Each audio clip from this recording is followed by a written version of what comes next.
አንድ የተከሰተን ክስተት ልንገራችሁ። ነቢዩላህ ኢብራሂም እንግዳን በማስተናገድ በጣም እንደ ሞዴል አድርጎ አላህ ቁርአን ላይ ጠቅሷቸዋል።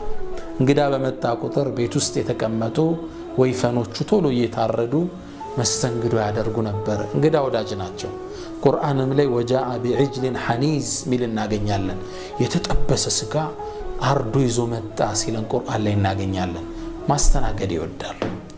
ታዲያ እንዴ ብቻቸውን መብላት አይወዱም ነበርና ምግብ አዘጋጅተው ብቻቸውን መብላት አልፈለጉም። እንግዳ ፈለጉ አብሯቸውም ይበላ። ልግስናቸው የዚህን ያህል ብቻቸውን አይበሉም ነበር። እንግዳ ፍለጋ ወጡ። ማን አብሮኝ ይብላ? ሲወጡ አንድ በእድሜ ገፋ ያለ 90 ዓመት የሆነው ሽማግሌ ያገኙ።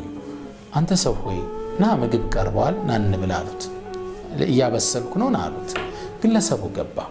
ኢብራሂምም የታረደውን ስጋ የታረደውን በግ አቅርበው ሊጠብሱ እሳት አነደዱ። እሳት ሲያነዱ ይህ ግለሰብ በጣም በሚገርም ሁኔታ እሳት አምላኪ ነበር። መጁስ ይባላል። እንግዲህ ዓለማችን የተለያየ አምልኮችን አሳልፋለች። አሁን ድረስ ከብቶችን አይጦችን ያመልካል። እሳት አምላኪም ትውልድ አልፏል። በዚህ ዘመን ስለመኖሩ እርግጠኛ አይደለሁም። መጁስ ይባላሉ። እና ልክ እሳቱ ሲነድ ሲያየው እሳት ሁሉን ነገር ነው የምታቃጥል ብሎ ስለሚያምን እሷን ያመልኳት ነበር። እሳት ውሃን ትንትላለች፣ ቤት ታቃጥላለች፣ ዛፍ ታቃጥላለች። ሁሉንም ነገር ስለምታቃጥል እሳት ናት ኃይለኛ ብሎ ያመልኳት ነበር። እሳትን የፈጠረውን ጌታ ግን ዘንግተው ነበር። አላኩል ሐል ልክ እሳቱ ሲነድ ሲያይ ለእሳቲቱ መስገድ ጀመረ፣ አምልኮ መፈጸም ጀመረ።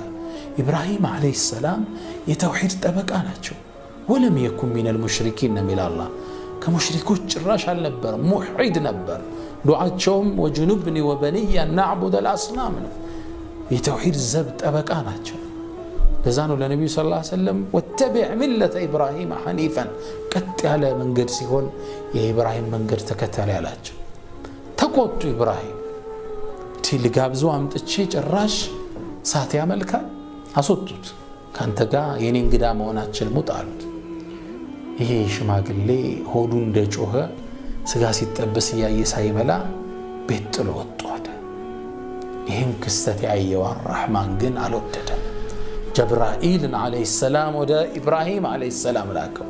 ጅብሪል ላከባቸው። ያ ኢብራሂም ለም ተተሐመልሁ ሰዓተን፣ አንዲት ሰዓት ከእሱ ጋር መታገስ ያቀታል። ወአነ ተሐመልቱሁ 90 ዓመን፣ እኔ እኮ 90 ዓመት ነው የታገስኩት ሰዓት እያመለክ ከልጅነቱ ጀምሮ ሲሳይ ከልክየው አላውቅም። አንተ አንድ ቀን ምሳ ለመጋበዝ ትከለክለዋለህ እንዴ? አላህ ተቆጣቸው። ኢብራሂም ዓለይሂ ሰላም ከቤት ወጣው ሩጫ ይህን ሰው ፍለጋ።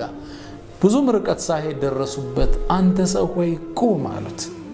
ሰውየው ተበሳጭቷል። ዞር አለና አያቸው። ደግሞ አሁን ምን ፈለክ አሉ።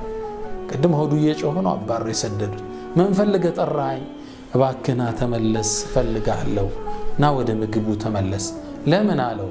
ለቀድ ዓተበኒ ረቢ ፊክ፣ በአንተ ጉዳይ እኮ አላህ ወቀሰኝ ጌታ ያሉት።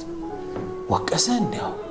ከዛ እየተመለሱ ቤት ገቡና እየበሉ በእኔ ጉዳይ ለምን አባረርከው ብሎ ወቀሰ አንተ ጌታ? አዎ ቃል ረቡና ረሒም የንበጊ አን ዩዕበድ፣ እንዲህ አይነት አዛኝ ጌታማ ልገዛው ይገባል ብሎ የነቢዩላህ ኢብራሂም ዲን ተከታይ ሆነ። አላህ እዝነቱ ሰፊ ነው።